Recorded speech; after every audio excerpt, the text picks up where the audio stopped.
Oke teman-teman, kembali lagi hadir di channelnya Yoga Kusnandar.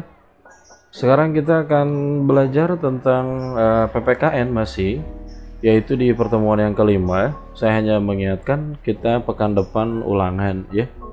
Jadi saya ulang, pekan depan kita ulangan.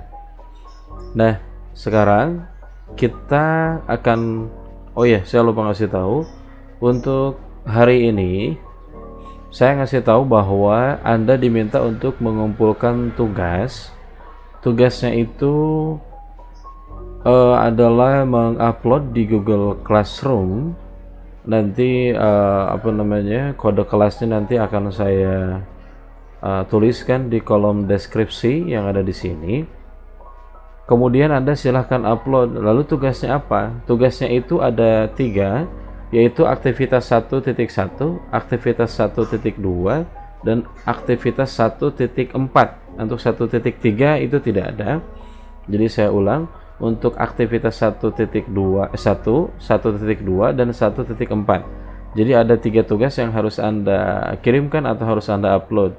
Apa yang diupload? Yang diupload itu adalah hal-hal apa saja. Kalau misalnya itu membahas tentang tugas, maka silahkan Anda kirim tugasnya, jadi difoto gitu ya, difoto tugasnya kemudian diupload di Google Classroom.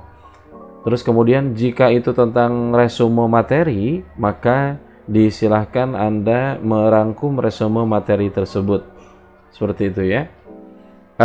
Bagi Anda yang belum tahu tugasnya apa saja di aktivitas 1.1, 2, dan 4, silahkan Anda cari di channel ini gitu ya. Untuk aktivitas 1.1 dan sebagainya silakan di YouTube channel ini dicari di minggu-minggu yang sebelumnya begitu ya. Jadi silahkan diupload di Google Classroom. Maaf saya tidak mengulang. Untuk yang sekarang saya akan membahas yaitu tentang materi aktivitas 1.5, yaitu contoh pengamalan sila dalam Pancasila. Baik, yang pertama adalah untuk pengamalan di lingkungan keluarga. Untuk pengamalan di lingkungan keluarga itu, untuk sila yang pertama contohnya adalah beribadah tanpa diganggu oleh anggota keluarga lain. Jadi kalau teman Anda atau adik atau kakak itu diganggu oleh Anda, jangan ya kalau lagi ibadah gitu ya. Ya sebenarnya dalam waktu yang lain juga jangan juga sering diganggu gitu ya. Baik itu bercanda atau bukan, tapi jangan ganggu gitu ya. Oke, kemudian di sila yang kedua, Anda harus menghormati adik atau kakak Anda untuk beristirahat. Contohnya ketika adik atau kakak Anda mau beristirahat, ya mohonlah gitu untuk Anda tidak mengganggu mereka sedang istirahat atau sedang tidur gitu ya. Kemudian di lingkungan keluarga untuk sila yang ketiga, perbedaan keinginan masing-masing anggota keluarga gitu. Contohnya seperti masing-masing anggota keluarga, seperti adik Anda menginginkan untuk hari ini adalah untuk bersepeda gitu contohnya. Ya silakan Anda jangan mengganggunya. Anda meskipun beda ya Anda jangan, adik hari ini kamu harus melakukan permainan ini. Nah itu jangan, jadi terserah dia aja dia mau main apaan. Kemudian untuk yang sila yang keempat di lingkungan keluarga, itu kan biasanya di keluarga itu kan setiap orang punya ini ya keputusan untuk masuk ke sekolah mana gitu contohnya, untuk masuk di kelas mana, atau untuk main atau jalan kemana dan sebagainya. Dan itu alangkah lebih baik jika itu barengan dilakukannya, maka dilakukan setelah bermusyawarah bareng sama keluarga Anda begitu ya. Nah kalau misalnya ternyata putusannya contohnya kita mau liburan kemana gitu nanti Desember, nah Anda harus menghormati putusannya. Kalau misalnya ternyata mungkin menurut Anda ya liburannya ke sana, tapi Anda harus menghormati. Nah itu contoh dari lingkungan keluarga. Kemudian untuk di sila yang kelima adalah pembagian uang jajan sesuai dengan kebutuhan masing-masing anggota keluarga.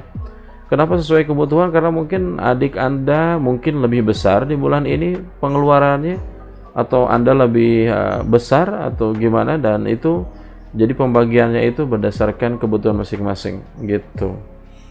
Oke, untuk yang di lingkungan keluarga saya kira cukup. Kemudian kita pindah ke lingkungan sekolah. Di lingkungan sekolah itu yang pertama adalah menghormati perbedaan ibadah, cara beribadah. Maksudnya adalah apakah dia sholatnya itu berwudunya mungkin ada yang 1 kali, 2 kali gitu sebelum sholat itu. Ada yang ketika dia sholat mungkin tangannya ada yang takbiratul ihramnya itu ada yang mungkin yang ke atas, atau tangannya ada yang di bawah gitu, ada yang di apa dan sebagainya. Kita harus menghormati perbedaan fikih contohnya seperti itu.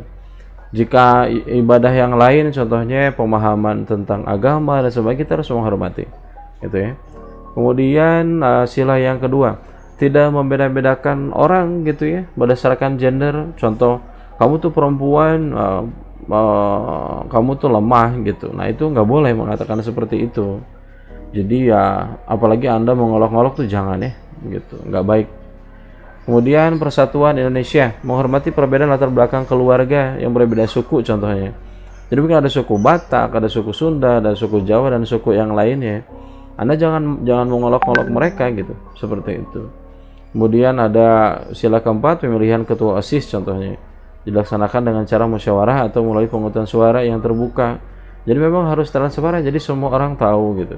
Apakah via online atau apa, intinya semua orang bisa mengetahui itu gitu.